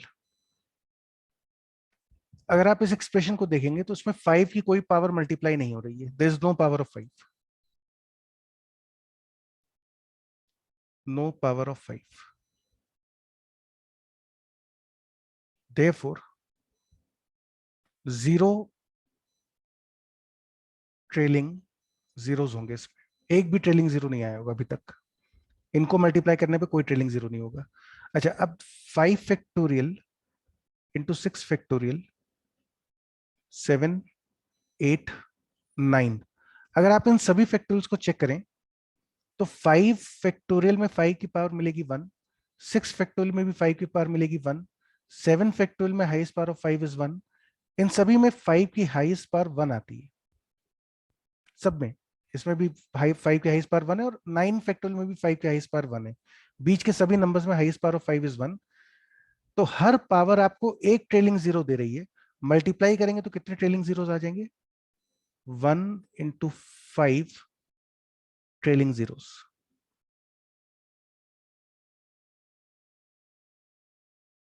अच्छा, फिर इसके बाद आएगा, अब देखो 10 factorial, 11 factorial, 12 factorial, 13 factorial, 14 factorial. 10 factorial में 5 की हाईएस्ट पावर है 2, 11 फैक्टोरियल में भी 2 है, 4 यहां तक, यहां पे हर नंबर की में 5 की highest power, the highest power of 5 in all of these is 2। तो कितने ट्रेलिंग जीरोस मिल जाएंगे? 2 इंटू 5 ट्रेलिंग जीरोस। ध्यान रखना ट्रेलिंग जीरोस होते हैं 10 की हाईएस्ट पावर, और 10 की हाईएस्ट पावर वही होती है जो 5 की पावर होती है, इसलिए हम 5 के लिए चेक कर रहे हैं। अच्छा, फिर देखो 15 फैक्टोरियल से चलते चलते अगर आप 19 फैक्टोरियल तक जाएंगे तो आपको हर नंबर में 5 की हाईएस्ट पावर मिलेगी 3। तो 3 इंटू 5 ट्रेलिंग जीरोस इनकी वजह से मिल जाएंगे। फिर हम चलते हैं 20 फैक्टोरियल से लेकर 24 फैक्टोरियल। इन सभी में आपको 5 की हाईएस्ट पावर मिलेगी 4। तो you'll get 4 into 5 trailing zeros। 25 factorial में थोड़ी सी प्रॉब्लम शुरू होती है, यहां पे थोड़ा दिक्कत होगी।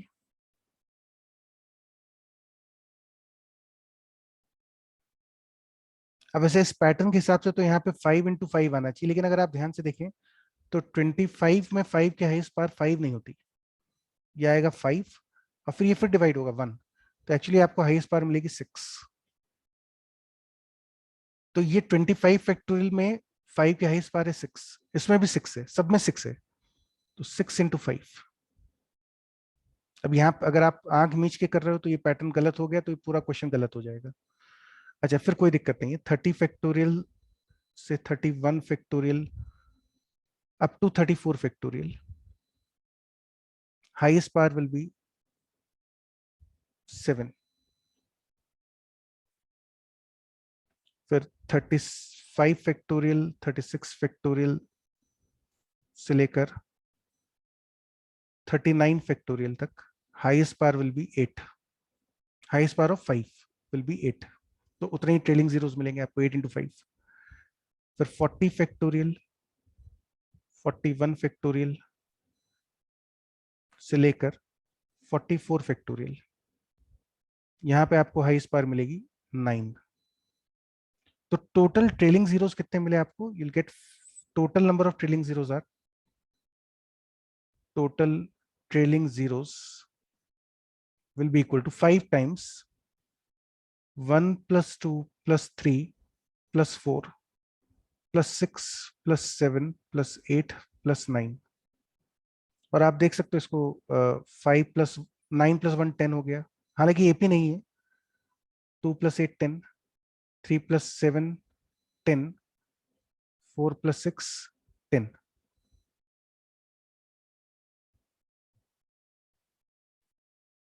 तो ये वैल्यू कितनी आ जाएगी,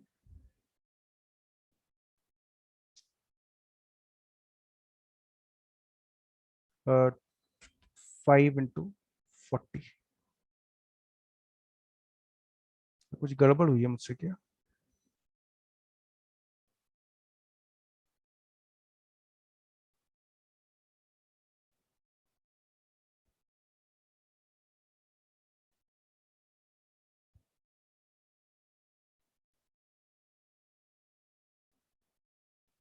अच्छा सॉरी, एक 45 फैक्टोरियल तक था ना, देयर वाज 45 फैक्टोरियल आल्सो।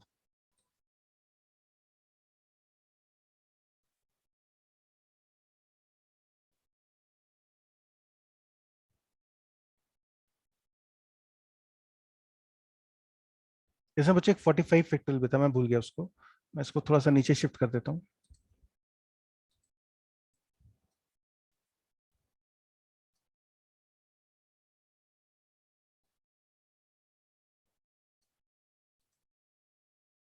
ये प्रोडक्ट जो था ये 45 फैक्टोरियल तक था। 45 फैक्टोरियल में अगर आप देखेंगे तो there are again 10 trailing zeros.